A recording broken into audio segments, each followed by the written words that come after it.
ഈശോയിൽ വാത്സ്യമുള്ള സഹോദരങ്ങളെ,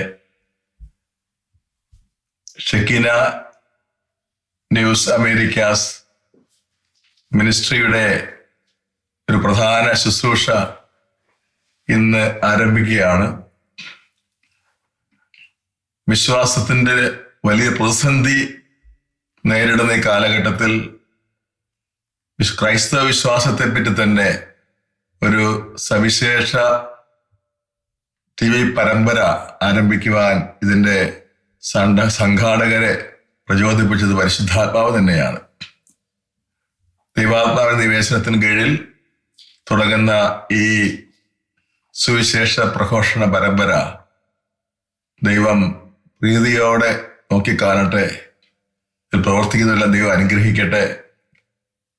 ഈ പരമ്പരയ്ക്ക് ഇതിന്റെ സംഘാടകരായ പ്രിയ സഹോദരങ്ങൾ നൽകുന്ന പേര് ഞങ്ങൾ വിശ്വസിക്കുന്നു എന്നാണ്. ഈ നാമം കർത്താവിന്റെ മഹത്വത്തിന് വേണ്ടി കാഴ്ചവെക്കുകയാണ്. ഈ പരമ്പരയിൽ പങ്കെടുക്കുന്നവരെല്ലാം ദൈവം അനുഗ്രഹിക്കട്ടെ എന്ന് ആശംസിക്കുകയും പ്രാർത്ഥിക്കുകയും ചെയ്യുന്നു.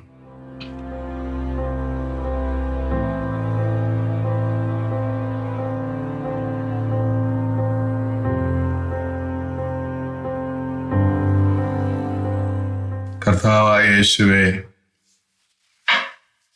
അങ്ങയുടെ ആഹ്വാനവും കൽപ്പനയും നിങ്ങൾ ലോകമെങ്ങും പോയി സർവ സൃഷ്ടികളോടും സുവിശേഷം പ്രസംഗിക്കുവിൻ എന്നാണല്ലോ. കർത്താവെ, ഷെക്കീന TVയുടെ സുവിശേഷ പ്രവർത്തനങ്ങളെ അവിടുന്ന് സമൃദ്ധമായി അനുഗ്രഹിക്കണമേ. പ്രത്യേകിച്ച് ഞങ്ങൾ വിശ്വസിക്കുന്നു എന്ന ഈ പ്രഘോഷണ പരമ്പര ദൈവാത്മാവിന്റെ അഭിഷേക നിറവിൽ കാത്തുകൊള്ളണമേ എന്ന് നിങ്ങൾ പ്രാർത്ഥിക്കുന്നു. പരിശുദ്ധ ദൈവമാതാവേ, നിന്റെ വിമല ഹൃദയത്തിന് ഈ ശുശ്രൂഷയെ പ്രതീക്ഷിക്കുന്നു. അമ്മയുടെ ശക്തിയുള്ള സംരക്ഷണയിൽ അമ്മ തന്നെ ഇതിനെ കാത്തുകൊള്ളണമേ.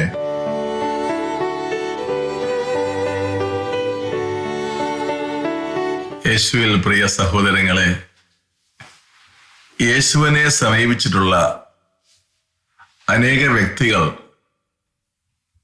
ചോദിച്ച ചോദ്യം, രക്ഷ പ്രാപിക്കാൻ ഞാൻ എന്ത് ചെയ്യണം? എല്ലാ മനുഷ്യരെയും സംബന്ധിച്ച് വളരെ പ്രസക്തമായ ഒരു പ്രധാന ചോദ്യമാണിത്. രക്ഷ പ്രാപിക്കുന്നത് എങ്ങനെയാണ്? വിശുദ്ധ പൗലോസ് അപ്പോസ്തലൻ അതിന് കൃത്യമായ ഒരു ഉത്തരം നമുക്ക് നൽകുന്നുണ്ട്. എഫെസ സഭയ്ക്ക് എഴുതിയ ലേഖനം 2-ാം അധ്യായം 8-ാം വാക്യം, വിശ്വാസം വഴി കൃപയാലാണ് നിങ്ങൾ രക്ഷിതരായിരിക്കുന്നത്. വിശ്വാസം വഴി കൃപയാലാണ് ഒരു വ്യക്തി രക്ഷിക്കപ്പെടുന്നത്. കൃപ എന്നത് ദൈവപുത്രനായ ക്രിസ്തുവിന്റെ മനുഷ്യാവതാരവും മരണവും ഉത്ഥാനവും മുഖേന അവിടുന്ന് നമുക്കൊരു സമ്പാദിച്ച യോഗ്യതയാണ്. ദൈവത്തിന്റെ ഭാഗത്ത് നിന്ന് നമ്മുടെ രക്ഷയ്ക്ക് വേണ്ടി ദൈവം ചെയ്യുന്നതാണ് കൃപ. എന്നാൽ മനുഷ്യന്റെ ഭാഗത്ത് നിന്ന് മനുഷ്യൻ ചെയ്യേണ്ടത് എന്താണ്?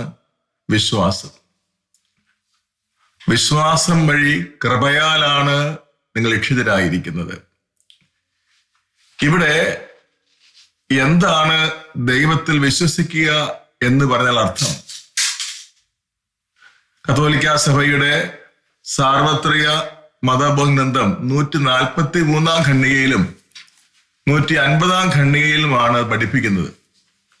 143-ാം ഖണ്ഡികയിൽ ഇങ്ങനെ പഠിപ്പിച്ചിരിക്കുകയാണ്: വിശ്വാസം വഴി മനുഷ്യൻ തൻ്റെ ബുദ്ധിയും മനസ്സും ദൈവത്തിന് അടിയറ വയ്ക്കുന്നു. സ്വയം വെളിപ്പെടുത്തുന്ന ദൈവത്തിന്റെ മുമ്പിൽ തൻ്റെ അസ്തിത്വം മുഴുവൻ മനുഷ്യൻ സമർപ്പിക്കുന്നു. ഇവിടെ വിശ്വാസത്തിന്റെ നിർവചനം സഭ തരുന്നത് വളരെ ശ്രദ്ധേയമാണ്. ബുദ്ധിയും മനസ്സും ദൈവത്തിന് അടിയറ വയ്ക്കലാണ് വിശ്വാസം. ബുദ്ധിയും മനസ്സുമാണ് മനുഷ്യന്റെ സവിശേഷമായ കഴിവുകൾ. മൃഗലോകത്ത് നിന്ന് മനുഷ്യനെ വ്യത്യസ്തനാക്കുന്ന ഏറ്റവും പ്രധാനപ്പെട്ട സിദ്ധികളാണ് ബുദ്ധിയും മനസ്സും. ബുദ്ധി സത്യം അറിയുവാനുള്ള മാർഗമാണ്. മനസ്സ് സത്യം തിരഞ്ഞെടുക്കുവാനുള്ള കഴിവാണ്. ബുദ്ധി കൊണ്ട് സത്യം അറിയുന്നു, മനസ്സുകൊണ്ട് സത്യം സ്വീകരിക്കുന്നു അല്ലെ തിരസ്കരിക്കുന്നു. അപ്പോൾ ബുദ്ധിയും മനസ്സും എന്ന് പറയുന്നത് മനുഷ്യന്റെ സമ്പൂർണ്ണ ചിത്രമാണത്. ദൈവത്തിൽ വിശ്വസിക്കുക എന്നതിനർത്ഥം ഒരു വ്യക്തി തന്നെ പൂർണ്ണമായും മുഴുവനായും ദൈവത്തിന് വിട്ടുകൊടുക്കുകയാണ്. ഇതിന്റെ ഏറ്റവും നല്ല ഉദാഹരണമാണ് പരിശുദ്ധ കന്യാമറിയം. പരിശുദ്ധ കന്യാമറിയത്തിന് അവളുടെ ജീവിതത്തെ പറ്റി സ്വന്തമായ ഒരു ആലോചനയും ഒരു പദ്ധതിയും ഒരു പ്ലാനും ഉണ്ടായിരുന്നു. യൗസേപ്പ് പിതാവുമായിട്ടുള്ള വിവാഹം അന്നത്തെ പാരമ്പര്യത്തിൽ ഒരു സവിശേഷമായ വിവാഹമായിരുന്നു. വിവാഹം കഴിക്കും, പക്ഷേ ദാമ്പത്യമില്ലാത്തൊരു വിവാഹ ജീവിതം, പൂർണ്ണമായ വിശുദ്ധി പാലിക്കുന്ന വിവാഹ ജീവിതം. അതുകൊണ്ട് പരിശുദ്ധ മറിയത്തിന് ഗർഭം ധരിക്കുന്നതിനെ പറ്റി സ്വപ്നം കാണാൻ സാധ്യമല്ല. ഒരു കുഞ്ഞിനെ പ്രസവിക്കുന്നതിനെ പറ്റി ഊഹിക്കാൻ പോലും സാധ്യമല്ല. ആ പശ്ചാത്തലത്തിലാണ് മാലാഖം എന്ന് പറയുന്നത്, അത്യുന്നതനായ ദൈവത്തിന്റെ പുത്രനെ നീ ഗർഭം ധരിച്ച് നീ പ്രസവിക്കണം. പരിശുദ്ധ മറിയത്തിന്റെ ബുദ്ധി പറയാൻ പോകുന്നത് എന്താണ്? അത് സാധ്യമല്ല. കാരണം യൗസേപ്പ് പിതാവുമായി വിവാഹം ചെയ്തിരിക്കുകയാണ്. യൗസേപ്പ് പിതാവ് അറിയാതെ ഒരു ഗർഭം ധരിക്കുന്നത് നിയമവിരുദ്ധമാണ്, കല്ലെറിഞ്ഞ് കൊല്ലപ്പെടാൻ പോലും കാരണമായ കുറ്റമാണ്.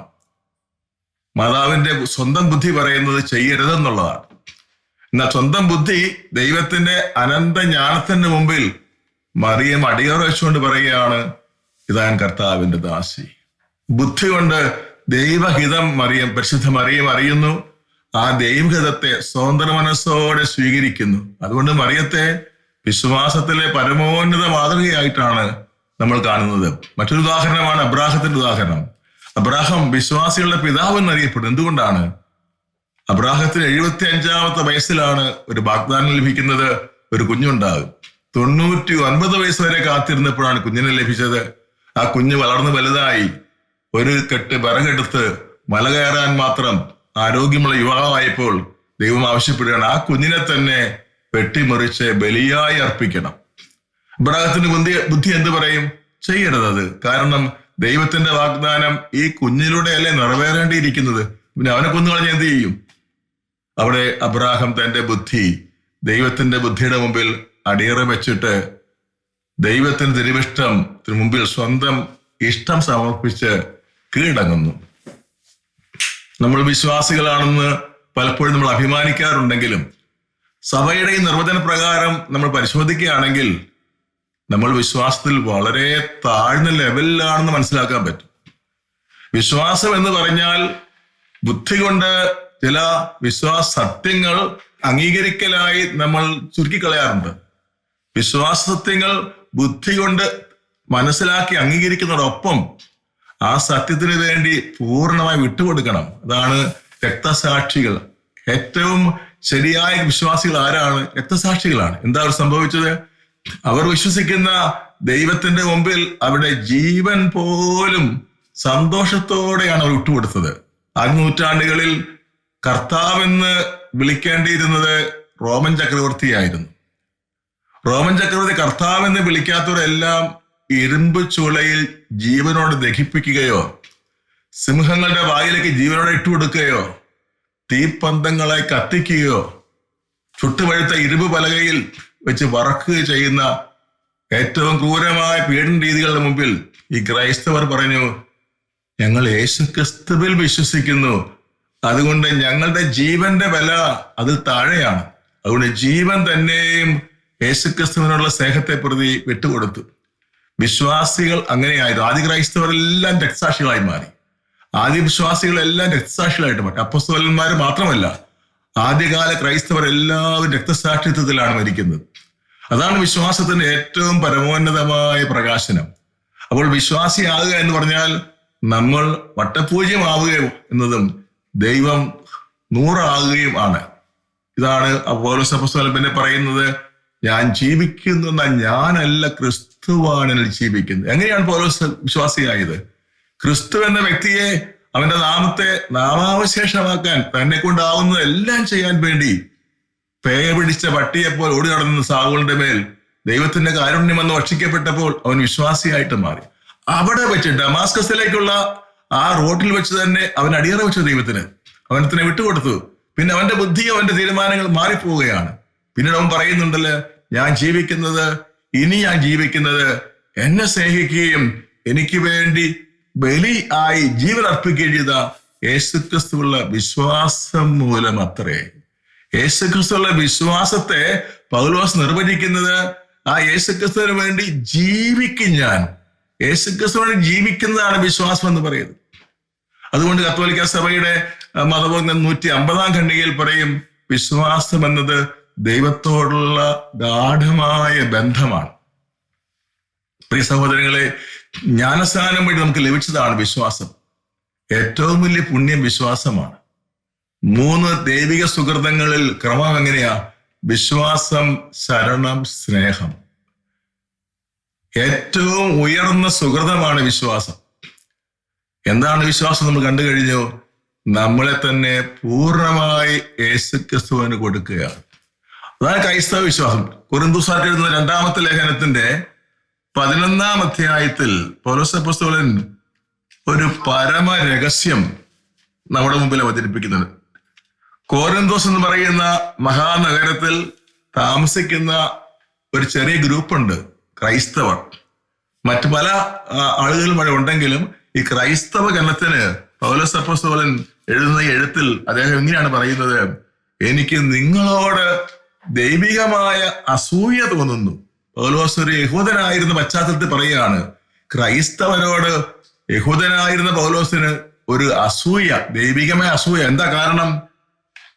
എന്തെന്നാൽ നിർമ്മലയായ വധുവിനെ അവളുടെ ഭർത്താവിനെന്ന പോലെ നിങ്ങളെ ക്രിസ്തുവിന് സമർപ്പിക്കേണ്ടതിന് അവനുമായി നിങ്ങളുടെ വിവാഹ നിശ്ചയം ഞാൻ നടത്തി.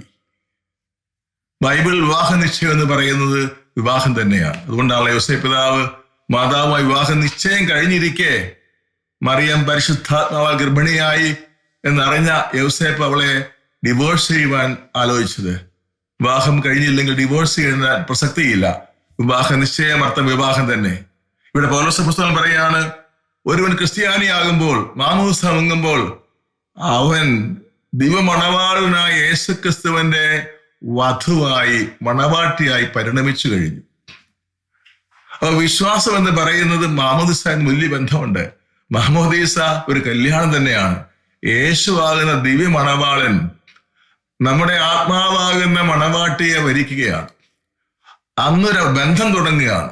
ആ ബന്ധം ഒരു കാലത്ത് പിന്നെ അവസാനിക്കുകയില്ല. ഭൂമിയിലെ വിവാഹത്തിലെ ബന്ധം പങ്കാളിയുടെ മരണത്തോടെ താൽക്കാലികമായിട്ട് അവസാനിക്കുമെങ്കിൽ ഈശോ എന്ന ദിവ്യമണവാളനുമായിട്ടുള്ള ഒരു ക്രൈസ്തവന്റെ സ്നേഹബന്ധം, ആ ഉടമ്പടി ബന്ധം ഒരിക്കലും അവസാനിക്കുന്നില്ല. അതുകൊണ്ടാണ് നിത്യജീവിതം എന്നൊക്കെ പറയുന്നത്. മാമോദിസയിൽ ആരംഭിച്ച ഈ ബന്ധം മരണത്തോടെ അവസാനിക്കാതെ അതിന്റെ ഏറ്റവും ഉയർന്ന മേഖലയിലേക്ക്, രൂപത്തിലേക്ക് ഇത് മാറുന്നു. അപ്പോൾ വിശ്വാസം എന്ന് പറയുന്നത് സത്യത്തിൽ ഒരു സ്നേഹബന്ധമാണ്. ദൈവവുമായുള്ള ഒരു ഉറ്റ ഗാഢ സ്നേഹബന്ധമാണ്. അല്ലാതെ ദൈവത്തോട് ചോദിക്കുന്നതെല്ലാം ചോദിച്ച് മേടിച്ചെടുക്കുക. പലരും തെറ്റിദ്ധരിച്ചു വെച്ചിരിക്കുകയാണ്. ഞാനൊരു വിശ്വാസിയാണ്, ഞാൻ എന്ത് ചോദിച്ചാലും ദൈവം തരും. അത് നിന്റെ മിടുക്കുകൊണ്ടല്ല. ദുഷ്ടന്റെ മേൽ ശിഷ്ടന്റെ മേൽ മഴ പെയ്യിക്കുന്ന കരുണയുള്ള ദൈവത്തിന്റെ സ്വഭാവം എങ്ങനെയായതുകൊണ്ടാണ്. നിന്റെ പ്രത്യേക യോഗ്യത കൊണ്ടല്ല നിനക്ക് ലഭിക്കുന്നത്. അതുകൊണ്ട് അനുഗ്രഹങ്ങളെല്ലാം വാങ്ങിച്ചെടുക്കാൻ വേണ്ടിയുള്ള ഒരു മാധ്യമമായി വിശ്വാസത്തെ തരാൻ താഴ്ത്തരുത്. വിശ്വാസം എന്ന് പറയുന്നത് ദൈവത്തിന്റെ മുമ്പിൽ മനുഷ്യൻ വട്ടപൂജ്യമാകുന്നതാണ്. അവനത്തിന് ദൈവത്തിന് പൂർണ്ണ വിട്ടുകൊടുക്കുന്നതാണ്. ദൈവത്തിന്റെ തിരുമനസ് മാത്രം നിറവേറ്റലാണ്. അല്ലെങ്കിൽ പിന്നെ മറിയത്തെ എങ്ങനെയാണ് വിശ്വാസത്തിന്റെ മാതൃക എന്ന് വിളിക്കുന്നത്? അല്ലെങ്കിൽ എങ്ങനെയാണ് അബ്രാഹത്തെ വിശ്വാസത്തിന്റെ മാതൃക എന്ന് വിളിക്കുന്നത്? ഇവരാരും ഇവരുടേതായ സ്വന്തം ആഗ്രഹങ്ങൾ, പ്ലാനുകളോ ഒന്നും തമ്പുരാന്റെ മുമ്പിൽ വെച്ചിട്ടില്ല. അബ്രാഹം ഒരിക്കലും ഇവിടെ നിലവിളിച്ചിട്ടില്ല. പരിശുദ്ധ മറിയം ഭൂമിയിലെ യാതൊന്നിനും വേണ്ടി ചോദിച്ചിട്ടില്ല. അതുകൊണ്ട് വിശ്വാസത്തെ സമടിപ്പിക്കുന്നത് ഇങ്ങനെ തന്നെയാണ്. വിശ്വാസം വഴി ബുദ്ധിയും മനസ്സും അസ്തിത്വം മുഴുവനും ദൈവത്തിന് പൂർണ്ണമായി തീരെഴുതി കൊടുക്കുകയാണ്. എന്ന് വെച്ചാൽ നമ്മുടെ ജീവിതത്തിൽ ഇടപെടാൻ ദൈവത്തിന് സ്വാതന്ത്ര്യം കൊടുക്കുകയാണ് ചെയ്തത്. അതല്ലേ വിശുദ്ധരുടെ ജീവിതം. ആരാണ് ഈ വിശുദ്ധർ?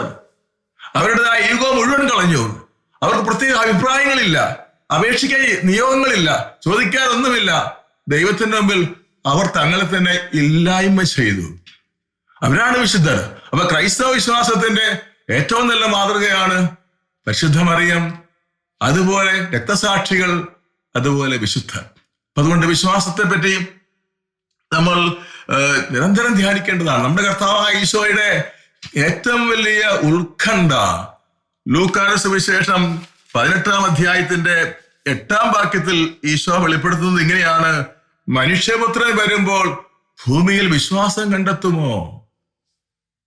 ധ്വനി എന്താ ചോദ്യത്തിന്റെ? കണ്ടെത്തുകയില്ല. മനുഷ്യപുത്രൻ വരുമ്പോൾ ഭൂമിയിൽ വിശ്വാസം കണ്ടെത്തുമോ എന്ന് ഈശോ ആശങ്കപ്പെടുകയാണ്. കർത്താവിന് 2-ാമത്തെ ആഹ്വാനം വരുമ്പോൾ സത്യവിശ്വാസ ഭൂമുഖത്ത് ഇല്ലാതായി പോകും. അതിന്റെ 1-ാം തരം അടയാളങ്ങൾ നമ്മുടെ നാട്ടിൽ തന്നെ ഉണ്ട്. അനുഗ്രഹങ്ങളും കാര്യങ്ങൾ സാധിച്ചു കൂട്ടാൻ വേണ്ടിയുള്ള നെട്ടോട്ടം നമ്മുടെ ഇടയിൽ വർദ്ധിച്ചു വന്നിരിക്കുന്നു. ദൈവത്തെ ആർക്കും വേണ്ട, ദൈവത്തിന്റെ അനുഗ്രഹം മാത്രം മതി. അത് വിശ്വാസമല്ല. പ്രിയപ്പെട്ടവരെ, നമ്മുടെ വിശ്വാസത്തിന്റെ ഏറ്റവും പ്രധാന രഹസ്യത്തെ പറ്റി കൂടെ ഞാൻ സംസാരിക്കാൻ ആഗ്രഹിക്കുകയാണ്. ഞാൻ അനേകം ആളുകളോട് ചോദിക്കാറുണ്ട്, ധ്യാനങ്ങൾ വരുന്നവരോട്, ക്രൈസ്തവ വിശ്വാസത്തിന്റെ കേന്ദ്ര രഹസ്യം എന്താ? ഒരു ക്രൈസ്തവൻ വിശ്വസിക്കേണ്ട പ്രധാനപ്പെട്ട സത്യം എന്താ? ഭൂരിപക്ഷം നിങ്ങൾക്ക് കൈമലർത്തിയാൻ കണ്ടിട്ടുണ്ട്. വല്ലവരൊക്കെ വല്ല ഉത്തരം പറയാതെ തന്നെയും തട്ടിയും മുട്ടിയും പറയും. ഞാൻ ചോദിക്കും മാതാപിതാക്കളോട്, നിന്റെ മക്കളെ നീ വിശ്വാസത്തിന്റെ കേന്ദ്ര സത്യം പഠിപ്പിച്ചു കൊടുത്തിട്ടുണ്ടോ? അപ്പനും അമ്മയ്ക്ക് അറിയാൻ പാടില്ല, പിന്നെ മക്കളെ എങ്ങനെ പഠിപ്പിക്കുന്നത്? ക്രൈസ്തവ വിശ്വാസത്തിന്റെ മാഗ്ന കാർട്ട ഡോക്യുമെന്റ് ആണ് ക്രൈസ്തവ വിശ്വാസ പ്രമാണം. അതിൽ 12 ആർട്ടിക്കിൾസ് ഓഫ് ഫെയ്ത്ത്, വിശ്വാസ സത്യങ്ങളുണ്ട്. അതിൽ 6 എണ്ണവും യേശു ക്രിസ്തുവിനെ സംബന്ധിച്ചിട്ടുള്ളതാണ്. അപ്പോൾ വിശ്വാസത്തിന്റെ കേന്ദ്ര ബിന്ദു യേശു ക്രിസ്തു ദൈവമാണെന്നുള്ളതാണ്. AD 100-ാം ആണ്ടോടുകൂടി രൂപപ്പെട്ട അപ്പസ്തോലന്മാരുടെ വിശ്വാസ പ്രഖ്യാപനത്തിൽ ഈശോയുടെ വിശ്വാസം പ്രഖ്യാപിക്കുന്നത് അവിടുത്തെ ഏകപുത്രനും ഞങ്ങളുടെ കർത്താവുമായ ഈശോ മിശിഹായിൽ വിശ്വസിക്കുന്നതാണ്. ഈ കർത്താവ് എന്ന വാക്ക് ആദ്യകാല ക്രൈസ്തവർക്ക് വളരെ അർത്ഥവത്തായിരുന്നു. കാരണം യഹോവയെ വിളിക്കുവാൻ പഴയ നിയമത്തിൽ ഉപയോഗിച്ചിരുന്ന വാക്കാണ് അദോനായി, കർത്താവ്. എന്നാൽ പുതിയ നിയമത്തിൽ യഹൂദ മതത്തിൽ നിന്ന് മാനസാന്തരപ്പെട്ട ക്രൈസ്തവർ എല്ലാവരും യേശുവിനെ കർത്താവ് എന്ന് വിളിച്ചു. അചിന്തനീയമായ ഒരു കാര്യമാണ്. യഹോവയെ മാത്രം കർത്താവ് അഥവാ ദൈവമായി കരുതിയിരുന്ന അവർ യേശുക്രിസ്തുവിനെ തിരിച്ചറിഞ്ഞപ്പോൾ അവിടുത്തെ കർത്താവ് എന്ന് വിളിച്ചു ആരാധിച്ചു. അപ്പൊ ആദ്യത്തെ വിശ്വാസ പ്രമാണത്തിൽ അവിടുത്തെ ഏകപുത്രനും ഞങ്ങളുടെ കർത്താവുമായ ഈശോയിൽ വിശ്വസിക്കുന്നു പറഞ്ഞു കഴിഞ്ഞാൽ അവര് ഏറ്റുപറഞ്ഞതാണ് ഈശോ ദൈവമാണെന്ന് ഞങ്ങൾ ഏറ്റുപറയുന്നു. പക്ഷെ അതിനുശേഷം കാലം മുന്നോട്ട് പോയപ്പോൾ യേശുവിന്റെ ദൈവത്വത്തെ ചോദ്യം ചെയ്യുന്ന അബദ്ധ സിദ്ധാന്തങ്ങളും പാഷണ്ഡതകളും ഉടലെടുത്തു. 100 കൊല്ലം സഭയെ വല്ലാതെ ഞെരുക്കി. അതിന് സഭയുടെ അടുത്തത് തന്നെയും തകർക്കുന്ന പാഷണ്ഡതകളായിരുന്നു. യേശുവിന്റെ ദൈവത്വം നിഷേധിച്ച പിന്നെ എന്താ സഭ, എന്താ വിശ്വാസം? അതുകൊണ്ട് അന്നത്തെ സഭയിലുള്ള എല്ലാ മെത്രാന്മാരും നിക്യ എന്ന് പറയുന്ന പട്ടണത്തിൽ പ്രാർത്ഥനാപൂർവം ഒരുമിച്ച് കൂടി ഈ വിഷയം എങ്ങനെ കൈകാര്യം ചെയ്യുന്നതിനെ പറ്റി ദൈവസന്നിധിയിൽ കാത്തിരുന്നു. ആ സൂനകദോസിൽ ഒരു തീരുമാനമുണ്ടായി. ഈ ഞങ്ങളുടെ കർത്താവായ യേശു വിശ്വസിക്കുന്ന വാക്ക്, ആ വാചകം കുറച്ചുകൂടെ വിശദമായി പറയണം. അതിങ്ങനെയാണ്: അവിടുന്ന് സത്യദൈവത്തിൽ നിന്നുള്ള സത്യദൈവവും പിതാവിനോട് കൂടെ ഏകസത്തയും ആകുന്നു. അതാ ഈശോ മിശിഹ പിതാവായ ദൈവമായിരിക്കുന്നത് പോലെ തന്നെ അവിടുത്തെ പുത്രനായ ഈശോ മിശിഹായും സത്യദൈവമാണ് എന്ന് ആ നിക്യ സൂനകദോസിൽ വെച്ച് സഭാപിതാക്കന്മാർ വ്യക്തമായി ബോധ്യപ്പെട്ടു. ആ വിശ്വാസ പ്രമാണമാണ് ഇനി ലോക അവസാനം വരെയുള്ള ക്രൈസ്തവരുടെ വിശ്വാസ പ്രമാണത്തിന്റെ ഉറവിടം. ഇന്ന് കുർബാനയിൽ നമ്മൾ ഈ വിശ്വാസ പ്രമാണം എല്ലാ ഞായറാഴ്ചയെങ്കിലും ഏറ്റുപറയാറുണ്ട്. ഈശോ സത്യദൈവമാണ്. ഇനി ഈശോ സത്യദൈവമാണെന്ന് പറഞ്ഞാൽ അതിന്റെ അർത്ഥം എന്താണ്? നമുക്കറിയാം, ദൈവം എന്ന വാക്കിന് പ്രത്യേക അർത്ഥമുണ്ട്. സകലത്തിന്റെയും സൃഷ്ടാവിനെയാണ് ദൈവമെന്ന് നമ്മൾ മനസ്സിലാക്കും. സകലത്തിന്റെയും സൃഷ്ടാവിനെയാണ് ദൈവമെന്ന് മനസ്സിലാക്കുന്നതെങ്കിൽ ദൈവം രണ്ടുണ്ടാകാൻ പറ്റുകയില്ല. അതുകൊണ്ട് ഫിലോസഫിയിൽ ദൈവത്തിന്റെ നിർവചനം പോലും ഇങ്ങനെയാണ്: God is the supreme being. The supreme being. Supreme എന്ന അഡ്ജക്റ്റീവ് വന്നാൽ രണ്ടുണ്ടാകുകയില്ല, ഒന്നേ ഉണ്ടാകുകയുള്ളൂ. ആ ദൈവം രണ്ടുണ്ടാകാൻ സാധ്യമല്ല. ദൈവം ഒന്നേ ഉള്ളൂ. അപ്പൊ യേശുക്രിസ്തു ആണ് ദൈവമെന്ന് വിശുദ്ധ ബൈബിളും സഭയുടെ പാരമ്പര്യവും വ്യക്തമായി പഠിപ്പിക്കുമ്പോൾ യേശു ദൈവമാണെന്ന് വിശ്വസിക്കുന്നതിന്റെ അർത്ഥം ഇതാണ് പ്രിയപ്പെട്ടവരെ: ഭൂമുഖത്തുള്ള എല്ലാ മനുഷ്യരുടെയും ദൈവം യേശുക്രിസ്തുവാണ്. ഭൂമുഖത്തുള്ള എല്ലാ മനുഷ്യരുടെ രക്ഷകൻ യേശുക്രിസ്തുവാണ്. അതുകൊണ്ട് കത്തോലിക്കാ സഭയുടെ മതഗ്രന്ഥം 359 ഖണ്ഡികയിൽ പറയും, യേശു സകല മനുഷ്യരുടെയും രക്ഷകനാണ്. അപ്പൊ യേശു ദൈവമാണെന്നുള്ള വിശ്വാസ സത്യത്തിന്റെ ഒരു പ്രായോഗികമായ വശം ഇതാണ്: യേശുവാണ് രക്ഷകൻ. എല്ലാ മതങ്ങളും നല്ലത് തന്നെ, എല്ലാ മതങ്ങളും പഠിപ്പിക്കുന്ന നല്ല കാര്യങ്ങൾ.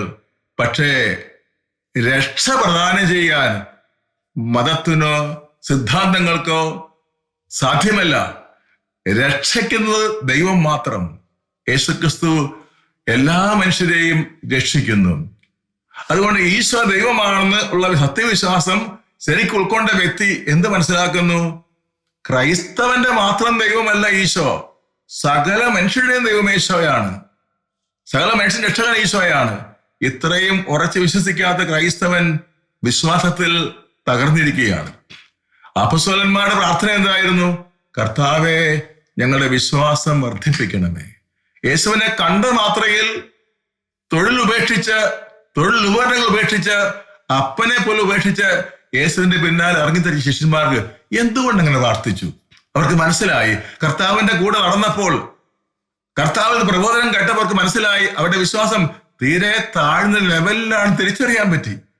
അതുകൊണ്ട് അവർ പറയാണ്, കർത്താവെ, ഞങ്ങളുടെ വിശ്വാസം വർദ്ധിപ്പിക്കണമേ. പ്രിയ സഹോദരങ്ങളെ, നമുക്കും ഈ യാഥാർത്ഥ്യ ബോധം ഉണ്ടാകട്ടെ. ജ്ഞാനസ്ഥാനം വഴി ലഭിച്ച നമ്മുടെ വിശ്വാസം അത് വർദ്ധിപ്പിക്കാൻ കടമയുണ്ട്. കർത്താവ് പറഞ്ഞില്ലേ, 5 താലന്തിന്റെയും 2 താലന്തിന്റെയും 1 താലന്തിന്റെയും കഥ. 1 താലന്ത് കിട്ടിയവൻ നശിപ്പിച്ച് കളഞ്ഞില്ലല്ലോ, പക്ഷെ അവൻ കഠിനമായി ശിക്ഷിക്കപ്പെട്ടു. വിശ്വാസം എന്നതാണ് നിധി. കത്തോലിക്കാ സഭയുടെ സാർവത്രിക മതഗ്രന്ഥത്തിന് വിശുദ്ധ ജോൺ പോൾ II മാർപ്പാപ്പ എഴുതുന്ന തിരുവെഴുത്തിന്റെ പേരാണ് വിശ്വാസ നിക്ഷേപം. ഈ സാർവത്രിക മതഗ്രന്ഥത്തെ സഭയ്ക്ക് സമർപ്പിക്കുമ്പോൾ ഒരു പ്രത്യേക തിരുവെഴുത്തിലൂടെയാണ് സമർപ്പിക്കുന്നത്. ആ തിരുവെഴുത്തിന്റെ പേരാണ് വിശ്വാസ നിക്ഷേപം. അതിൽ ജോൺ പോൾ പാപ്പ ഇങ്ങനെ എഴുതുകയാണ്: സഭ ഈ ലോകത്തിൽ ആയിരിക്കുന്നതിന് ഒറ്റ ഉദ്ദേശമേ ഉള്ളൂ, അത് വിശ്വാസ നിക്ഷേപം സംരക്ഷിക്കുകയും പ്രചരിപ്പിക്കുകയും കൈമാറ്റം ചെയ്യുകയും ചെയ്യുക. നിക്ഷേപം എന്നാ പറയുന്നത് ഡെപ്പോസിറ്റ് ഓഫ് ഫെയ്ത്ത് ആണ്. ഒരു ക്രൈസ്തവന്റെ സമ്പത്ത് ബാങ്കിലല്ല കിടക്കുന്നത്, ക്രൈസ്തവന്റെ സമ്പത്ത് വിശ്വാസമാണ്. അതുകൊണ്ടാണ് ഇപ്പൊ നമ്മൾ എബ്രായ ലേഖനത്തിൽ വായിക്കുന്നത്, പഴയ നിയമത്തിലെ ആളുകൾ പോലും വിശ്വാസം മൂലം സിംഹങ്ങളുടെ വാ പൂട്ടി, വിശ്വാസം മൂലം ചെങ്കടൽ നടന്ന് കയറി, വിശ്വാസം മൂലം യെരിക്കോ കോട്ട തകർത്തു. അപ്പൊ വിശ്വാസം എന്ന സമ്പത്താണ്, അത് ആയുധമാണ്, അത് ദൈവം തന്നിട്ടുള്ള ദാനമാണ്. പക്ഷെ നഷ്ടപ്പെടാൻ സാധ്യതയുണ്ട്. വളർത്തുന്നില്ലെങ്കിൽ നഷ്ടപ്പെട്ടു പോകും. അതിനാൽ നമുക്ക് വിശ്വാസത്തിന്റെ വർധന പ്രാർത്ഥിക്കാം. ഈ പരമ്പരയിൽ തീർച്ചയായും ഇനിയും വിശ്വാസത്തിന്റെ വിവിധ മേഖലകൾ, വിവിധ വശങ്ങൾ അനാവരണം ചെയ്യപ്പെടും. അത് താല്പര്യത്തോടെ കേട്ട്, അത് സ്വീകരിച്ച്, അത് പഠിച്ച് മറ്റുള്ളവരെ പഠിപ്പിക്കാനും കൂടെ നമുക്ക് സാധിക്കട്ടെ.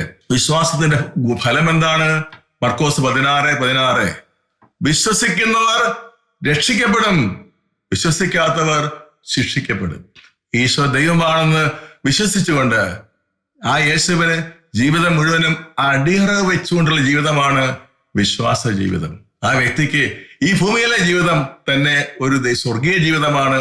മരണത്തോടെ ആ വിശ്വാസ ജീവിതത്തിന്റെ അതിന്റെ ഏറ്റവും അവസാനത്തെ ഫലം കൊയ്യാനായിട്ട് ആ വ്യക്തിക്ക് സാധിക്കും. അതാണ് സ്വർഗ സൗഭാഗ്യം. വിശ്വാസിക്ക് ദൈവം തരുന്ന അവസാനത്തെ ഏറ്റവും വലിയ സമ്മാനമാണ് സ്വർഗീയ സൗഭാഗ്യം. നമുക്ക് എല്ലാവർക്കും അതിനുള്ള വിളിയുണ്ട്. നമ്മളെ കർത്താവ് അതിനു വേണ്ടിയാണ് വിളിച്ചിരിക്കുന്നത്, നമ്മളെ സൃഷ്ടിച്ചിരിക്കുന്നതിന് വേണ്ടിയാണ്. നമുക്ക് ആ വിശ്വാസത്തിന്റെ ആ കൃപയെ വർദ്ധിക്കണമേ നമുക്ക് പ്രാർത്ഥിക്കാം. ഒരു വിശ്വാസിയെ പോലെ ജീവിക്കണം. ഒരു ലൗകിക മനുഷ്യപ്പോൾ ജീവിക്കരുത് നമ്മൾ. ഒരു വിശ്വാസിയും ഒരു ലോകത്തിലെ മനുഷ്യൻ തമ്മിൽ രാപകൽ വ്യത്യാസമുണ്ട്. വിശ്വാസത്തിന്റെ ചിന്താഗതിക്ക് വ്യത്യാസമുണ്ട്, കാഴ്ചപ്പാടിന് വ്യത്യാസമുണ്ട്, ലക്ഷ്യത്തിന് വ്യത്യാസമുണ്ട്, മുൻഗണനയ്ക്ക് വ്യത്യാസമുണ്ട്.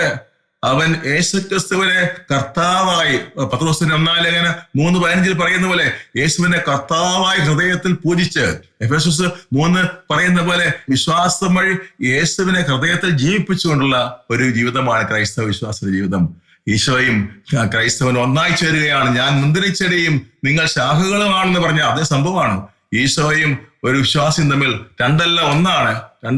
വിവാഹത്തിൽ ഭാര്യയും ഭർത്താവും രണ്ടല്ല ഒന്നാണെന്ന് പറയുന്ന അതേ അർത്ഥത്തിൽ പറയാൻ പറ്റും. ഒരു വിശ്വാസിയും യേശുവും രണ്ടല്ല ഒന്നാണ്. അത് പറയാൻ വേണ്ടിയാണ് ഈശോ പറഞ്ഞത്, ഞാൻ മുന്തിരിച്ചെടിയും നിങ്ങൾ ശാഖകളുമാണ്. പ്രിയപ്പെട്ടവരെ, നമ്മൾ ഏറ്റവും വലിയ ഭാഗ്യമുള്ളവരാണ്. യേശുക്രിസ്തുവുമായി ഒന്നാക്കപ്പെട്ടവരാണ്. നമുക്ക് അവന്റെ കൂടെ ജീവിക്കാം, അവന് വേണ്ടി ജീവിക്കാം, അവനിൽ ജീവിക്കാം. പിതാവിനും പുത്രനും പരിശുദ്ധാത്മാവിന് സ്തുതി, ആദിയിലെ പോലെ ഇപ്പോഴും എപ്പോഴും എന്നേക്കും. ആമേൻ. Praise the Lord.